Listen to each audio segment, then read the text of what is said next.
continuous or progressive tense shows that something started in the past and is continuing at the present time. That the action hasn't yet completed. It is still going on, though it has started earlier. This tense is formed using the construction has, have been plus the present participle, that is root plus ing. So I have been teaching for last 25 years. So that means still I am teaching, right? My teaching profession I haven't yet given up. It is still continuing. So this is what has ya have been according to the number and the person and the present participle, that is root plus ing. I have been reading War and Peace for a month now. War and Peace, name of a book. Name of a book. Name है war and piece, जो है वो name of a novel, name of a book है. और हम इसे जो पढ़ रहे हैं, मैं इसे 1 महीने से पढ़ रही हूँ. Still I haven't completed this, right? So this is the thing. For 5 minutes, for 2 weeks and since Tuesday are all durations which can be used with the present perfect continuous. आप देखोगे whenever you are saying I have been reading for या since, आपको लगाना पड़ेगा. That will show the duration, कब से आपने start किया है और अभी तक वो कंप्लीट नहीं हुआ. तो आप देखोगे for and since, ये दो पर्टिकुलर ड्यूरेशन बताने के आपके जो माध्यम है वो for and since हैं. देखो, since and for are using to show the time of action. Example, they have been talking for the last hour. Last hour, 1 घंटा पहले से they have been talking. James has been teaching at the university since June. Now you will start. Now you can ask me, why for, why since? So when there is an indefinite period, then for, and when there is a definite period, then since.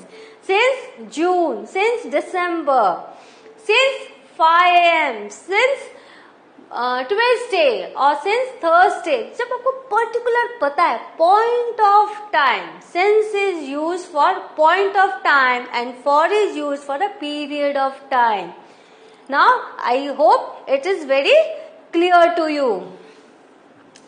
Now, for a period of time, for 6 years, 6 years में कौन से साल अगर हम करेंगे, समझ लो हम कह रहे हैं कि 6 years, तो since अगर हमें साल पता है, since 1995, तो since. लेकिन अगर सिर्फ आपको साल बताने, 6 सालों से मैं कर रहा हूँ, तो for since.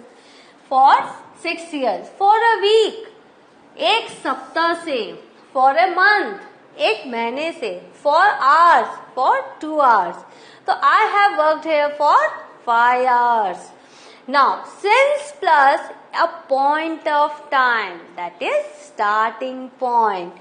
Since हम starting point जब हम बताते हैं, since 5 AM, I have been working since 5 AM in morning. तो मैं सुबह 5 बजे से काम कर रही हूँ and still I am doing my job. It hasn't yet completed. तो हमने कहा present perfect continuous. और चूंकि मुझे पता है it's 5 AM, तो I have used since. I haven't used for. So since this morning, since last week, since yesterday, since I was a child, since Monday, since 2 o'clock, I have worked here since 1990. तो आप देख रहे हो कि कैसे for और since आपको लगाना है when you are writing present perfect continuous. और ये जो ठीक है, ये जो for and since है, it's very important to clear your duration. For a period of time, since as a point in time, that is starting point. Now, for and since can also both be used with the past perfect. Past perfect के साथ भी हम for and since use कर सकते हैं. Since can only be used with perfect tenses. Always remember, since जो है सिर्फ perfect tenses के साथ हम यूज करते हैं, and for can also be used with a simple past. और जो for है वो simple past में भी हम यूज कर सकते हैं. Now present perfect with for. She has lived here for 20 years. यहाँ पे 20 सालों से वो यहाँ रह रही है. अब आप बोलोगे 20 is written, that is a period of time, point of time. यदि यहाँ साल लिखा रहता since 1865, since 1992, तो since आता है, for नहीं आता. Now present perfect with since. She has lived here since 1980. तो यहाँ हमें वो starting point पता है. As we know the starting point, so we haven't used for, we have used since. Now, without the duration, the tense has a more general meaning of lately. We often use the word lately or recently to emphasize this meaning. यदि आप for और since नहीं use करना चाहते हैं, तो इसका मतलब होता है हमने lately और recently हम इसको emphasize करने के लिए these words we use. Example, recently I have been feeling really tired.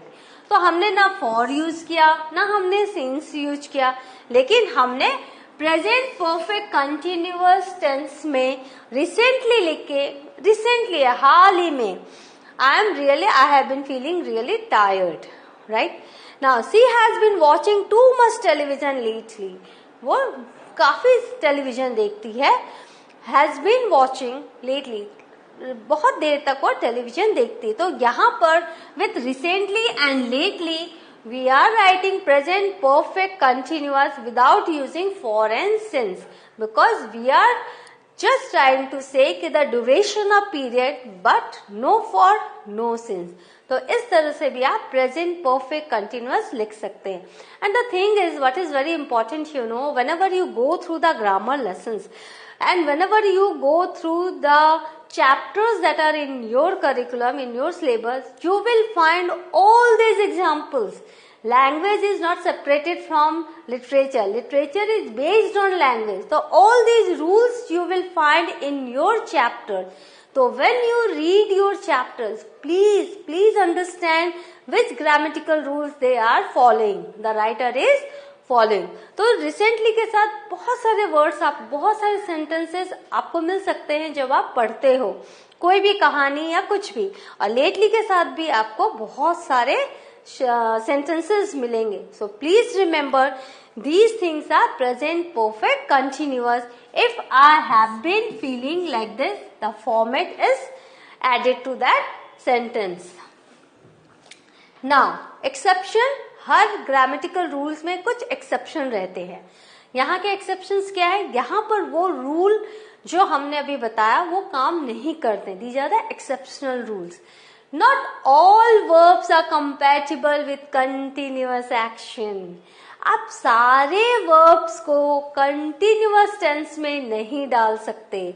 Some examples of such verbs are to be, to arrive and to own. Because अगर आप इनको present continuous में डालेंगे तो इनका जो meaning है it will be totally different. So please be aware of the verbs that you cannot use in continuous tense. I have been owning my Qualis since 2007. अब ये क्या है? ये wrong है. Right sentence क्या है? I have owned my Qualis since 2007. यहाँ पर आपने देखा, यहाँ प्रेजेंट परफेक्ट टेंस में बहुत सारे जो वर्ब्स है वो प्रेजेंट परफेक्ट कंटिन्यूअस में आप यूज नहीं करेंगे, आप प्रेजेंट परफेक्ट में यूज कर सकते हैं. तो I have owned my college since 2007. आप यहाँ पर अगर ing जोड़ते हो it shows it's incorrect. Instead of present perfect continuous with these words we must use present perfect. तो arrive and to own and to be हम लोगों को प्रेजेंट परफेक्ट ही यूज करना है, हमें present continuous perfect continuous use नहीं करना है. Now the present perfect continuous in a question such as have you been feeling all right. That means क्या आपको अच्छा लग रहा है, can suggest that a person look sick और अनहेल्दी। तो हम जब ये पूछते हैं have you been feeling all right, that means वो जो जिनसे हम पूछ रहे हैं वो या तो बीमार है या अनहेल्दी है। Using these tense in a question suggest you can see, smell, hear और feel the results of the action.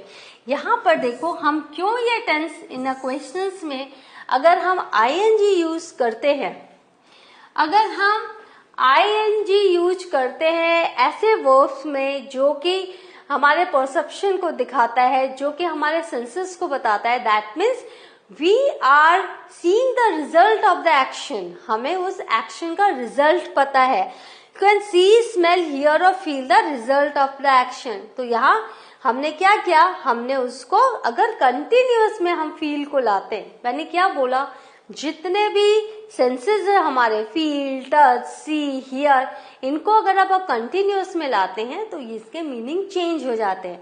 तो have you been feeling all right, यहाँ पर फीलिंग का मतलब क्या है कि वो जो इंसान है वो बीमार थे, अभी मैं उनसे पूछ रही हूँ कि अभी आपको कैसा लग रहा है। एंड इट्स नॉट दैट मन का भाव, ये फीलिंग वो फीलिंग नहीं है यहाँ पर। अंडरस्टूड। सो यहाँ पर हम इसीलिए जब क्वेश्चन में सजेस्ट करते हैं that means we can see the result of the action. Now contractions with present perfect continuous, हमेशा आप देखोगे कि हम कॉन्ट्रैक्शन का यूज कर सकते हैं जब भी हम प्रेजेंट परफेक्ट कंटिन्यूअस लिखते हैं। तो instead of writing I have been, you can write I have been, there is I apostrophes V-E and then been. You have been, you apostrophe and then been. He has been, he apostrophe and this is been. She has been, she apostrophe and been. It has been, it apostrophe s and been. तो ये जो abbreviation है, जो contracted form है, ये आपको बहुत सारी जगह पर मिलेगा। तो you will have to understand it means what. If you find this it's been, तो it's it has been. John's been mean John has been. The car has been, the car's been, that is car has been. तो इस तरह से आप perfect continuous में contraction को भी use कर सकते हैं ना। How do we use the present perfect continuous tenses? Uses क्या है, कहाँ कहाँ हम यूज करते हैं? We use the present perfect continuous to talk about past action recently stopped, right? I am tired because I have been running. See, कब past action recently stopped, तो अभी मैं अभी टायर्ड हूँ। क्यों टायर्ड हूँ? क्योंकि मैं दौड़ रहा था। आई हैव बीन रनिंग, मैं इतनी देर से दौड़ रहा हूँ। सो अब मुझे टायर्डनेस फील हो रही है। So I am tired because I have been running. You don't understand because you haven't been listening. अभी देखो कोई बच्चा है, अभी वो उसके चेहरे के भाव देख के पता चला है कि उसको कुछ समझ भी नहीं आ रहा है जो मैंने बताया। तो इसका मतलब क्या हुआ, यहाँ देखो पास्ट एक्शन रिसेंटली स्टॉप, हमने जब समझाया उस समय बच्चा सुन नहीं रहा था, इसीलिए अभी उसे समझ में नहीं आ रहा है। तो यू डोंट अंडरस्टैंड, तुम नहीं समझ सकते now because you haven't been listening, तुम सुन नहीं रहे होगे। तो हैवंट बीन लिसनिंग, तो यहाँ हम प्रेजेंट परफेक्ट कंटिन्यूअस का यूज कर रहे हैं। We use the present perfect continuous tense to talk about action that started in the past and is continuing now. This is often used with for or since. I have been reading for 2 hours. How long have you been learning English? That means अभी भी आप English पढ़ रहे हो, लेकिन कितने सालों से, कब से आपने सीखना स्टार्ट किया। तो we are using present perfect continuous. Now some exercises. अब आपको पता है क्या फॉर्मेट है, number and person, according to the number and person has और हैव लगता है, been plus present participle that is verb plus ING. तो यहाँ पर क्या है, यहाँ पर आपको पर्सन पता है और आपको वर्ब पता है, आपको क्या लिखना है और आपको इससे ये भी पता है कि ये क्वेश्चन बनने वाला है। तो हाउ लॉन्ग, जब हम क्वेश्चन बनाते हैं तो क्या करते हैं, टू बी फॉर्म पहले आ जाता है.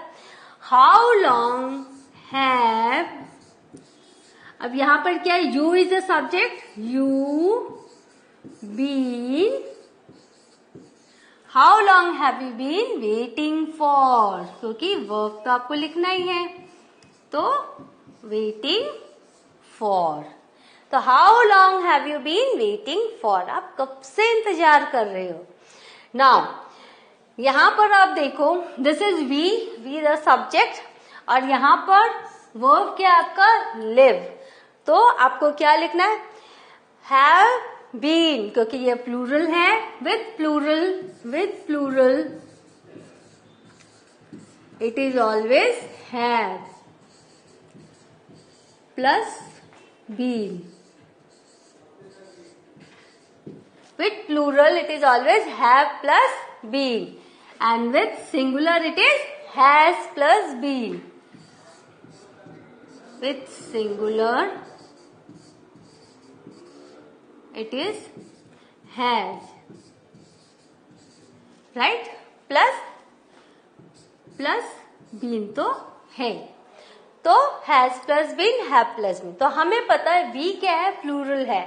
तो what is the format, we will write we have been, then live is a verb, तो we have been living. See here the spelling is changed. What is the spelling here, liv, but when I am writing living, living. So I have told you will have to learn the spellings very carefully. Same rule doesn't apply to all the words. Now he is singular and work is the verb. तो क्या होगा, he has been working in the garden since morning.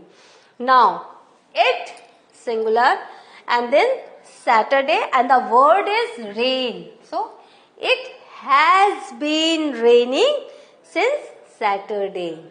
क्योंकि कल से बारिश हो रही है, अभी तक रुकी नहीं है, right. Now I is there, I के साथ हमेशा हैव लगता है. I have been using this laptop for 3 years, क्योंकि यूज आपका वर्ब है, और यूजिंग में स्पेलिंग क्या हो जाएगी इसकी, USING. That is, I have been using this laptop for 3 years. Now, workers, plural, and demand is the verb. The workers have been demanding higher wages for a long time. Now, the girl, singular, and learn is a verb. The girl has been learning her lessons, right? Now the children is plural and garden, and the verb is play. So the children have been playing in the garden. तो इस तरह से आप देख रहे हो कैसे present perfect continuous को हम यूज में ला रहे हैं. आंसर्स दिए हुए हैं, इसलिए मैंने स्टार्टिंग के 2 करके दिखाए, बाकी मैंने ओरल आपको बोले, so that you can also try by your own and then check with the answers. How long have you been waiting for? We have been living in this street for 20 years. He has been working in the garden since morning. It has been raining since yesterday.